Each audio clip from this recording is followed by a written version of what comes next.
வரலாறு குப்த பேரரசு பகுதி 2.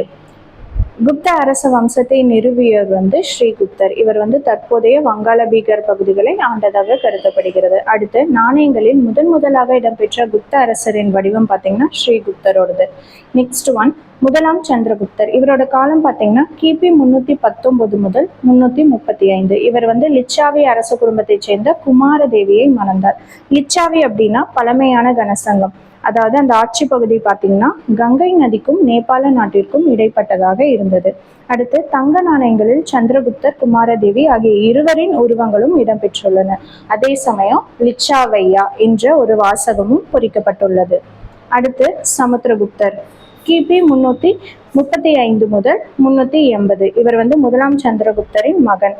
சமுத்திரகுப்தர் குப்த அரச வம்சத்தின் ஒரு தலைச்சிறந்த அரசர். அடுத்து பார்த்தீங்கன்னா சமுத்திரகுப்தரின் அவைகள புலவரான ஹரிசேனர். இவர் இயற்றிய பிறையாகை மேய்கீர்த்தி, அதாவது பிரசஸ்தி, இது அலகாபாத் தூணில் பொறிக்கப்பட்டுள்ளது.